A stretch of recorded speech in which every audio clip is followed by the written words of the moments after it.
What's up, YouTube? Your boy back once again with another sport topic. Today we're going to talk some football. Houston Texans football. Today we're going to break and recap yesterday's game versus the New York Jets. Sorry for breaking this late to you, because during the game, my job had a Christmas party, so I was involved in my job's Christmas party. That's the reason why I couldn't do my immediate breakdown right after the game, because I was on location. But, now mind that, I did get to watch the full entire game. It's a lot to impact and break down from this game. Houston Texans walk away with the win 29-22. And if I want to be completely honest about this game, if I want to be completely honest about the Texans, after watching that game last night, the Texans are not ready to make a legitimate shot at the chip. They are a legitimate playoff team. They are a legitimate team to win playoff games. Depends on where they fall. Depends if they are a divisional round. If they get the number 2 seed and they get to get the playoff chips to fall to them and they can get a win. Or if they're in a wild card and they have to play wild card weekend, then have to play divisional round, things like that. I do think they're a legitimate team to win. So that means if they get the bye, I do think and believe that they can get to the AFC Championship game. But as far as going to the Super Bowl and possibly winning it, now every game is different. Every single game is different. It's only a playoff is a one. Just give me a chance, get me in the tournament, because the playoff is a 1-game tournament. Anything can happen. Injuries, bad play calls, anything, a mess up, a screw up, anything can happen to get you to the championship game, to get you to the Super Bowl and actually win the Super Bowl. Not every Super Bowl champion is created equally. It's plenty of Super Bowl champions that if you place them in a playoff in a certain year, get their head smashed to them in wild card weekend. Let's be real. I mean, we've seen Green Bay, and I know one Ben Roethlisberger Steelers teams win as the 7th seed. I mean, as the 6th seed, as the 5th seed. You can throw them into any playoff situation, and they'll get smashed because they weren't a good of a playoff team. Like, we've seen things like that happen before. So it's a 1-game tournament. It's a 1-game Sunday. I mean, it's a 1 game. So anything can happen. But after watching what I watched yesterday, the main thing is that O-line.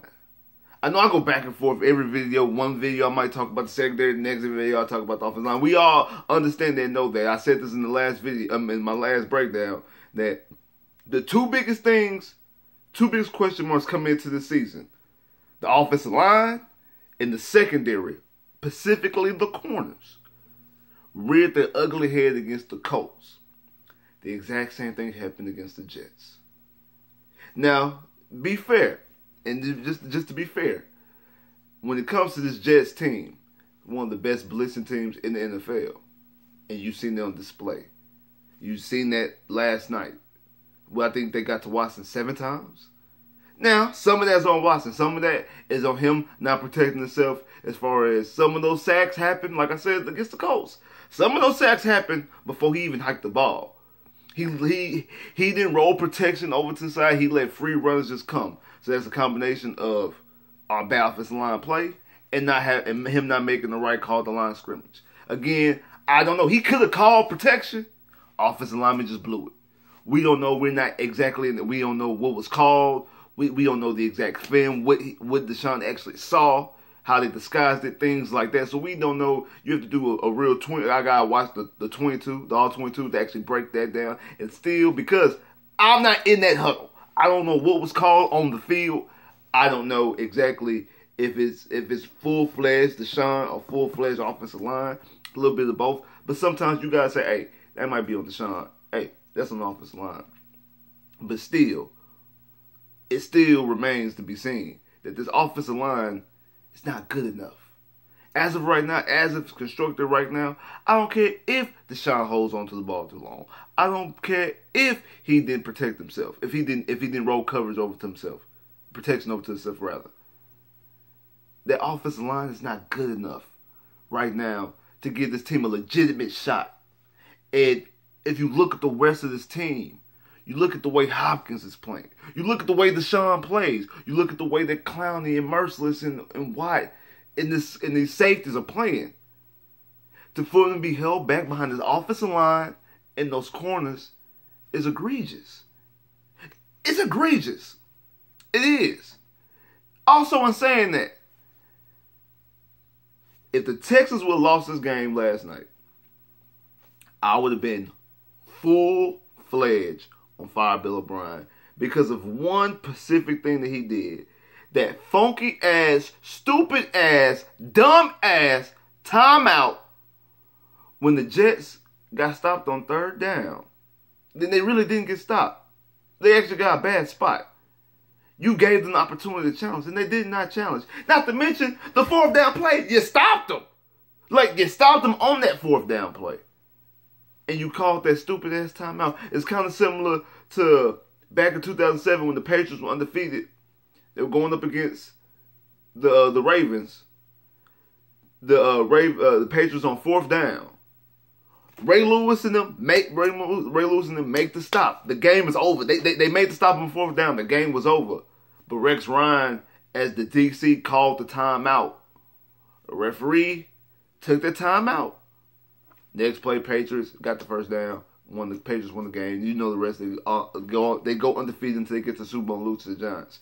And because of that situation, that's the reason why now the coordinators can't call timeouts. Because of that exact situation. Because I don't know if Harbaugh was the coach then, but whoever the head coach was, I assume it was Harbaugh, but I don't know if it was Bullock or Harbaugh, but I think it was Harbaugh. Did not know they was calling timeout. The players didn't know. No one knew a timeout was coming except Rex Ryan. And then because of that, now only players on the field or the head coach can call a timeout because of situations like that. That's similar to the situation you had on, even though this time it was your head coach. But that was an egregious, stupid-ass call because it could have cost you the game. It should have cost you the game. Because what they did, they ended up converting on fourth down, ended up scoring a touchdown. Luckily, you got D-Dub-Foe as your quarterback. We're going to talk about that in a minute. Luckily, you got him as your quarterback, and you was able to overcome that. You was able to overcome that. You were able to overcome that touchdown. But your defense made the stop. And on that, you gave them and allowed them a chance to reverse the call and challenge it. Stupidly just didn't challenge it. So, in saying that, you know how I am. Like I've been saying. I've never been on the fire Bill O'Brien chain. I have not been on that. I said that if you don't win no more games and you miss the playoffs, you have to consider it. Because then over his career, he'll be a 500 head coach. 5 years, 500. 5 years is a large-ass sample size. You know what you got in 5 years. 5 years, you 500. I know you got the excuses, no quarterback, last year no defense, and then your quarterback gets hurt. But come on now. You got everything in your favor this year, and you let it slip through your fingers. I said that. Even with this loss here, I'm like, the only way that he can save his job to me is making it to the Super Bowl. I don't give a damn if you went to the AFC Championship game and lost to a field goal by the Chiefs at Arrowhead. Because that type of mistake cannot happen again. You have to sit there and learn. Bill O'Brien needs to actually look at that and learn from that. You can't make that. Whoo! I survived. Luckily, I got Deshaun as my quarterback. Because, whoo! You cannot make that type of mistake again. Those are the type of mistakes against the Chiefs, the Patriots, the Steelers when they were actually playing like the Steelers, the Chargers, the Ravens, the Indianapolis Colts in your same division. Those are the type of mistakes that lose you games in the playoffs. And that's what it all boils down to. Get to the tournament and not lose your team games in the tournament. That type of decision is a decision that will make you and cost you a game. Cost you an opportunity to win a Super Bowl. You cannot make those type of mistakes again. Luckily, Deshaun saved your ass. But that one was fully on Bill O'Brien. And that would have been a mistake that I don't think you could ever recover from unless you make it to the Super Bowl. Now, speaking of your quarterback and your receiver, because if there was any doubt in anybody's mind, Hop proved it last night. He's the best damn receiver in this league. I don't want to hear no conversation. I don't want to hear nothing else. Nothing. He's the best receiver in the league right now. I said that last year after that Pittsburgh game. I'm saying it right now. He's the best receiver in the league right now. Period. Quit playing with him. Put some respect on his name. All those things. Quit playing with that man. He's the best receiver in the league. 172, 10 catches, 170 yards, 2 touchdowns. And that last touchdown, it's my favorite touchdown in the hop. Before that, my favorite touchdown was the one against the Bengals on Monday night. That game winner. That game winner right there. And that's what it is about Hop. When it's money time, when you need him to make a play, he makes those type of game winners. Similar to my favorite Texan, my favorite football player of all time, Andre. Same thing. When you needed Andre was there. When you now I know some people might be mad at me, but I firmly believe, like I just said, my favorite player of all time. I do believe that Dre is better than Hop. I've seen Dre take over games numerous times. Hop take over games too, but Dre was a little bit different. But Hop, it's just amazing what this guy can do. Now Hop got way better hands than Dre. Like as far as hands, he got way better hands than Dre. But just when you need a play, when you need that touchdown. I criticize Hop for some drops. Like I say, sometimes, hey, you the best. I hold you to a higher standard. I feel that you're the best receiver in the league. I feel you're getting paid as a top 2 receiver. I think he was number 1, but I think Mike Evans surpassed him when Mike Evans got his contract. Odell. So I know Odell surpassed him. Odell got his contract. So you're the second highest paid receiver in the league. I feel you're the number 1 receiver in the league. You're the number 1 receiver on this team. You have to make these type of catches, these crucial first downs that end game, these crucial first downs that get you in the scoring range, these type of touchdowns. These are what you get paid for. You don't get paid for a slant right here in the first quarter. No, you get paid for money time, nut cutting time. This is what you get paid for right here. This is why we respect you the way we do. This is why we put you in that class that we put you in. And you can't have the best receiver conversation without Hop. I don't care about the conversation now. I don't care. Fuck the conversation. You can't discuss it. There is no conversation. He is the best receiver. He does it when you need him the most. Had 100 yards in the first half, and the announcer was saying in the second half, wow, what happened to Hop? DeAndre Hopkins hasn't been saying. As soon as you said that, catch here, 15 yards here, boom here. That last drive was all him. And then the last play. Let's go. And also, the person who's throwing him the rock. That Deshaun, what we seen in that fourth quarter, in that last drive, is the reason why you're going to be in every single game. That's the reason why you're going to be in every game this year. Every game, for as long as number 4 is out there. That's the reason why. Like I was saying, bad protection, not rolling coverage, hold on to the ball too long. All those type of things will happen throughout the midst of the game. But when it's time, when it's nut cutting time, when it's in that final 2 minutes, that final 5 minutes, you see what happened.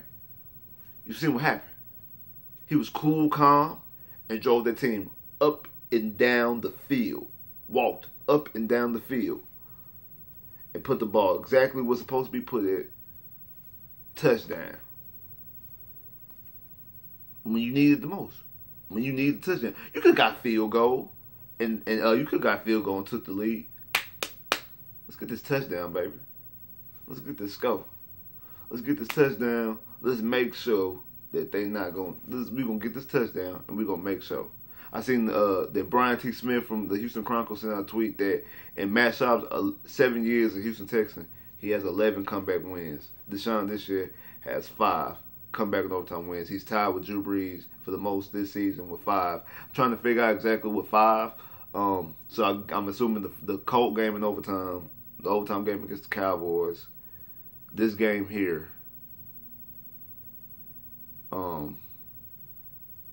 Trying to think, cause I guess they count the Denver and the Redskins game, so I guess those must be the 2 they count because you had to lead against Cleveland, you had to lead against the Titans. The Bills game was a pick six.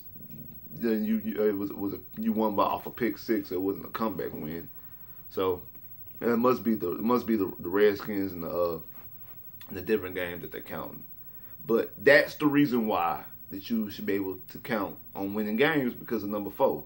Somebody else who's surprisingly everybody is a key contributor and a key player and is consistent so far is our kicker Kyle Fairbairn. Now let me tell you about Mr. Fairbairn because since that missed field goal against the Redskins, he was 2 for 2 against the Titans, 4 for 4 extra points. Against Cleveland, he was 5 for 5 and 2 for 2 extra points. He attempted a field goal last week, but he was 3 for 3 for extra points. And then last night, 5 for 5, 2 for 2. So he has not missed a field goal since the Redskin game. He's quietly one of the most consistent players. Somebody who we've been saying he's consistently inconsistent. He has a deep leg. We knew that. Our thing with Fairbairn was the accuracy issue. Now, to be honest, I thought that Nick Novak was a more accurate kicker, but Nick Novak didn't have a strong leg. Anything under 50, you were pretty much money on.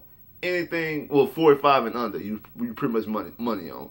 45 and 45 and back, you were more likely wasn't gonna get enough leg. Also, same thing with kickoffs here. His leg wasn't strong enough to push to get touchbacks. He was always kicking the ball within the 20s, able to get a return because his leg is not that strong.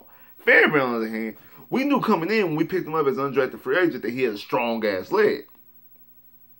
But the accuracy issues was the problem.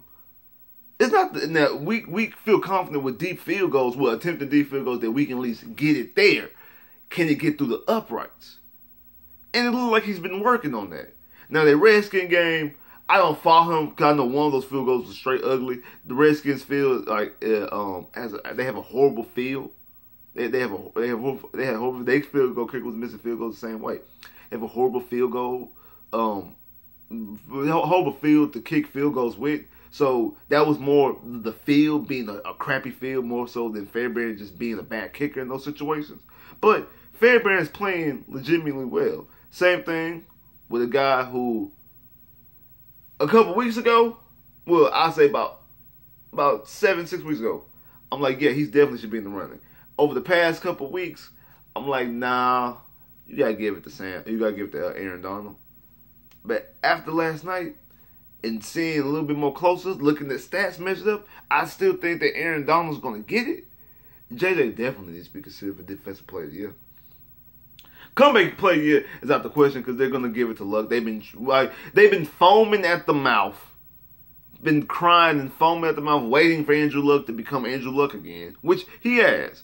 But national media and people have been foaming at the mouth for him to become Andrew Luck again, and especially if they make the playoffs. If they make the playoffs, he's definitely going to be comeback player of the year.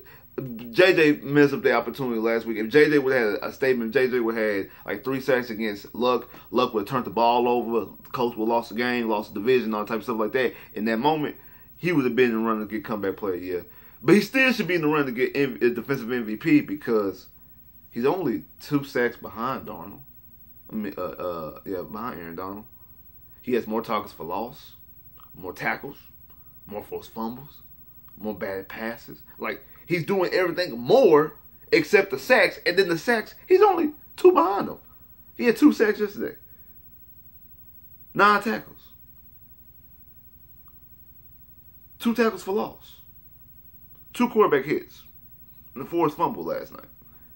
The dude is definitely playing at the level he was playing at 2-3 years ago. We're seeing him play at that level. And now to see him play at that level with a quarterback, same thing with Hop. We've seen Hop play at this level 2-3 years ago. But to see him play at this level with a quarterback, and also to see JJ play at this level, the same thing with Clowney. Clowney had sacked last night as well. To see these guys play at this level with the help that they were supposed to be having. JJ playing at this level, and now we finally see JJ and Clowney together. We finally seen them click together. Now they got safety help on the back end. The best safety help they've seen with Honey Badger, with Justin Reed. Now you also see Hop playing at this level with Deshaun. It's a beautiful thing. Just those corners and the offensive line and possibly your head coach could foul it up. And that's just so hard to take from that standpoint. You like, damn, we got enough. We should have enough. And games like that is the reason why national media people want to talk about us. They want to talk about us and talk about how they don't believe in us. And, hey, to be honest, I was more upset with the way the offensive line played. But again, you know, football is about matchups. It's not always about teams. It don't matter if a team is 12-4. Don't matter if a team is 13-3. Don't matter if a team is 2-14. Teams have niches. Teams have offensive lines. Teams have dominated pass rushes, things like that. If you have a weak, you could be a top 5 team record-wise and play against a team with the worst record in the league. But if they do have a good pass rush and your weakness is offensive line, you're going to struggle in that game. Now, you should still walk away with the W, but you're going to struggle in that game. Same thing if you have elite corners. You're elite defense, but you're elite defense because you're corners, but you can't stop the run. It's like Jacksonville. You play up against a team who can run the football. You're going to struggle in that game because they can run the football. They can do that. So it's not obscene. People can do those type of things. So for people to sit up there and say, "Oh, they struggle against the 4-9, they struggle against the 4-9 Jets," well, their strength, they pass rush, they can blitz. Our weakness, offensive line, matched up well.